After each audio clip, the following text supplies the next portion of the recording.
देखो we will start with glomerulopathy and glomerulonephritis. So basically kidney के अंदर दोनों टर्म सेम है। ग्लोमेरुलोनेफ्राइटिस भी वही है। अगर पैथोलॉजी जो है वो इन्फ्लामेशन है तब ग्लोमेरुलोनेफ्राइटिस बोलते हैं। अगर सिंपल पैथोलॉजी है ग्लोमेरुलाई की then it is called glomerulopathy. Simply कोई भी इंजरी होती है उसमें चार चीज़ें मेनली हमें देखनी होती है। पेशेंट क्लिनिकली कैसे प्रेजेंट कर रहा है, जैसे नेफ्रोटिक के साथ आ रहा है, नेफ्राइटिक के साथ आ रहा है, एसिम्टोमेटिक हेमेटूरिया के साथ आ रहा है, या फिर पेशेंट हमारे पास non selective proteinuria, selective proteinuria, इन सब फीचर्स के साथ आ रहा है। तो बेस्ड ऑन दैट जिस जो भी प्रेजेंटेशन है उसके बाद हम देखेंगे कि what are the morphological changes that are seen in the glomeruli.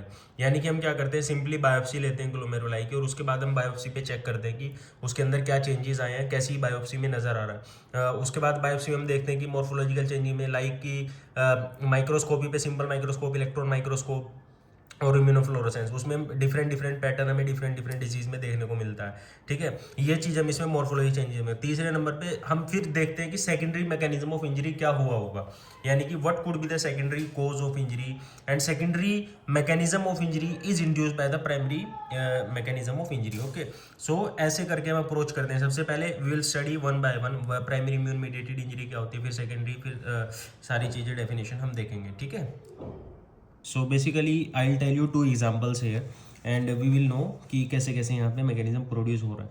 सबसे पहले what are the different different types of primary mechanism. अब हम क्या पढ़ रहे हैं, प्राइमरी मैकेनिज्म पढ़ रहे हैं कि कौन कौन से प्राइमरी मैकेनिज्म है which lead to injury in the glomeruli. For example, ये आपका क्या है, दिस इज द एंडोथीलियम, ठीक है, this is the endothelial capillary and this is the glomerular basement membrane and this is the Bowman space, ठीक, podocytes हैं यहाँ पे, दिस इज द मेसेंजियम।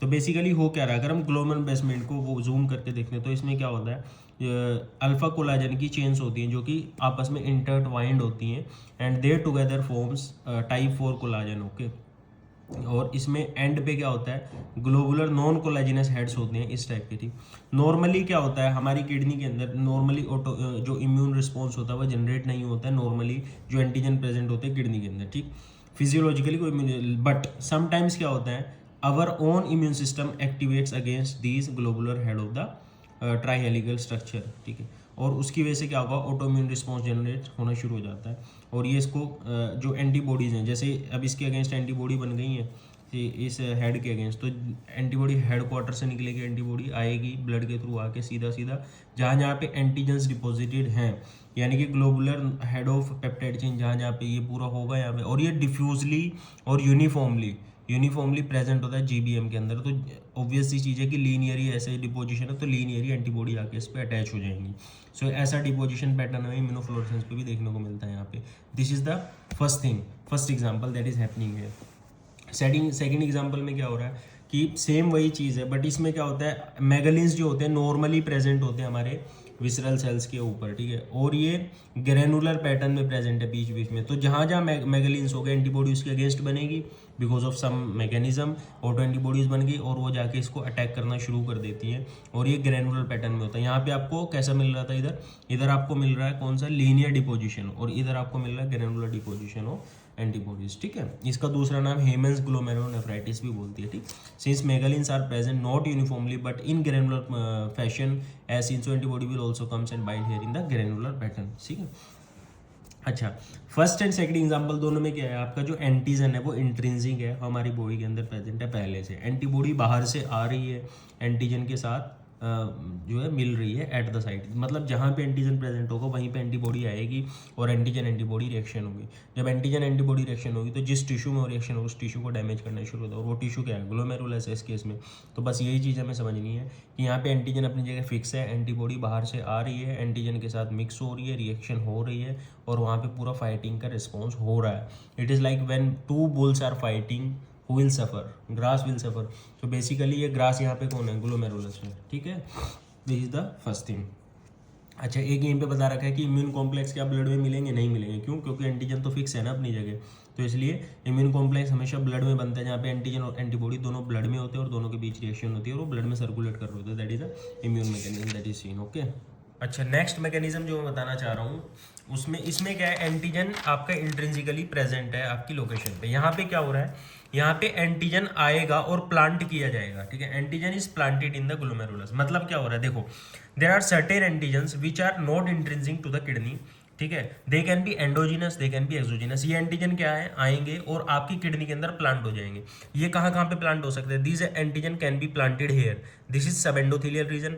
और मेम्ब्रेन जीबीएम के अंदर है, यहाँ पे एंडोथीलियम के नीचे है तो सब एंडोथीलियल ये प्लांट हो सकते हैं। दूसरा जीबीएम के अंदर अगर है तो ये इंट्रा मेम्ब्रेनस कहलाएंगे। और अगर ये एपिथीलियम, ये देखो एपिथीलियम के अंदर यहाँ पर दैट इज सब एपिथीलियल, तो ये डिपॉजिट जो होता है सब एंडोथीलियल हो सकता है, इंट्रा मेम्ब्रेनस हो सकता है, सब एपिथीलियल हो सकता है, और चौथे नंबर पे मेसेंजियल में भी इंट्रा मेसेंजियल डिपॉजिट भी हो सकते हैं।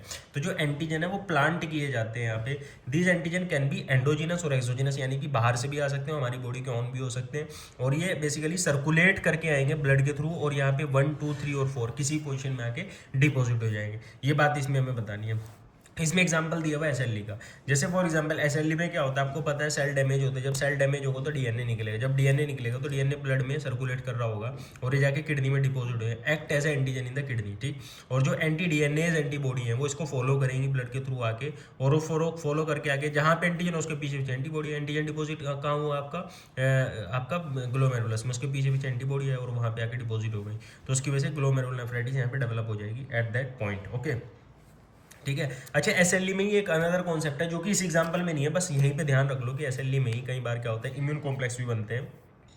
उस केस में जो एंटीजन होता है वो ब्लड के अंदर होता है, और एंटीजन जब ब्लड में होगा वहीं पे आपका एंटीबॉडी आएगी, तो एंटीजन एंटीबॉडी कॉम्प्लेक्स जो है वो ब्लड में ही बनता है, ठीक है। वो इसका एग्जांपल नहीं है, बस एसएलई का एक अनदर मैकेनिज्म जिसमें जो उसमें होता है, ठीक है। एक तो यहाँ पे आपका मैंने बता दिया है कि एंटीजन आएगा और फिक्स हो जाएगा ग्लोमेरुलस में, फिर पीछे से एंटीबॉडी आएगी और उसी जगह पे आके एंटीजन एंटीबॉडी इम्यून कॉम्प्लेक्स बनेगा और आपकी यहाँ पे रिएक्शन होगी, ठीक है। This is the first thing. अच्छा, ये एंडोजिनस एंटीजन मैंने बता दिया एसएलई का एग्जांपल। कुछ एक्सोजिनस एंटीजन हो सकते हैं जो बाहर से आते हैं और फिर किडनी के अंदर आके डिपॉजिट हो जाते हैं, फिर वहाँ पे एंटीबॉडी फॉलो करेगी और वहाँ पे रिएक्शन होगी। अच्छा, बाहर वाले क्या क्या हो सकते हैं? They can be microbial antigen, they can be viral antigen, for example hepatitis B और हेपेटाइटिस सी का एंटीजन।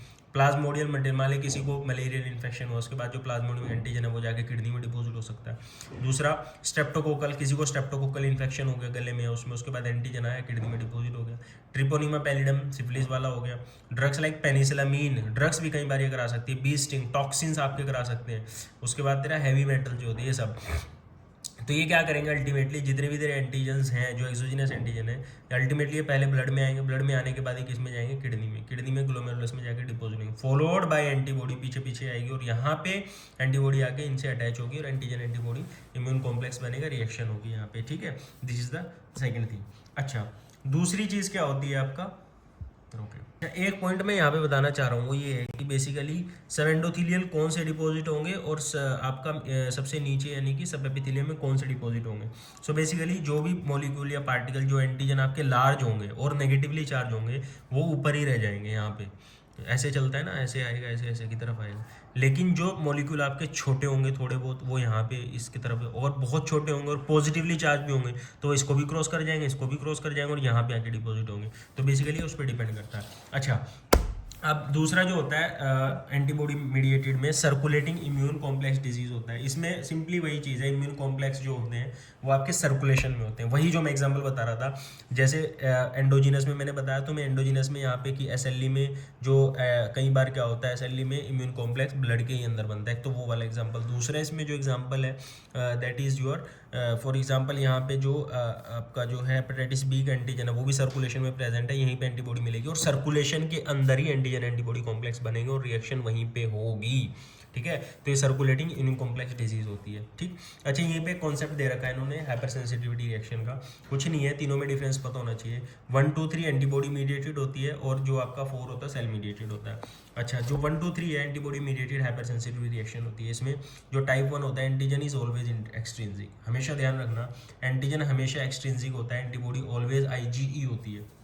अच्छा, बाहर से एंटीजन आया, ठीक है, और इस बाहर के जो एंटीजन आया इसने क्या किया है, आईजीई टाइप की एंटीबॉडी को क्या किया, स्टिमुलेट किया, जो कि ऑलरेडी किससे जुड़ी होती है, मास्ट सेल से जुड़ी होती है। मतलब जो एंटीबॉडी होती है आपकी वो मास्ट सेल से जुड़ी हुई होती है और बाहर से एंटीजन आता है, फिर एंटीबॉडी के साथ मिलता है और फिर मास्ट सेल को एक्टिवेट करता है। और लोडिंग मास्ट सेल जो होते हैं दे सेक्रेट देयर मटीरियल, हिस्टामिन वगैरह, सेरोटोनिन, जो भी इनके मटीरियल डिग्रेनुलेट हो जाते हैं और उसकी वजह से इंजरी होती है। That is a type 1 hyper sensitivity reaction. अच्छा, हाइपर सेंसिटिविटी रिएक्शन की डिफरेंस वही है, any tissue damaging reaction is called as hyper sensitivity reaction. दूसरा टाइप 2 हाइपर सेंसिटिव रिएक्शन में ध्यान रखना, always intrinsic, antigen is always intrinsic. अगर antigen हमेशा इंट्रिंसिक है और जो एंटीबॉडी है इसमें ऑलवेज आईजीजी या आईजीएम टाइप की होती है, ठीक है, मतलब हमेशा इंट्रिंसिक होगा, यानी कि हमारा बॉडी का होगा अपना, और उसके बाद क्या होगा, एंटीबॉडी वहाँ पे आएगी, एंटीबॉडी क्या करेगी, फिक्स करेगी। देखो एंटीजन अपनी जगह फिक्स है, एंटीबॉडी वहीं आएगी और इंजरी होगी very specific to the tissue. For example मैं बता रहा हूँ, अभी हमने एग्जांपल पढ़े थे, ये वाले दो एग्जांपल्स देखो, this is first example, this is the second example. तो इन दोनों एग्जांपल्स में हो क्या रहा है, देखो एंटीजन अपनी जगह फिक्स है, हमने पहले बताया था यहाँ पे एंटीजन अपनी जगह फिक्स है जीबीएम में, नॉन ग्लोबुलर हेड, यहाँ पे भी एंटीजन फिक्स है मैगेलिन्स। तो एंटीजन फिक्स है और एंटीबॉडी बाहर से आ रही है, जब एंटीबॉडी बाहर से आ रही है तो वो इससे जुड़ेगी आके और रिएक्शन कराएगी। तो बेसिकली यही मैकेनिज्म इसमें है कि एंटीजन अपनी जगह फिक्स रहता है और एंटीबॉडी आके उससे अटैच हो जाती है, तो टाइप 2 हाइपर सेंसिटिविटी रिएक्शन हो जाएगी, ठीक है।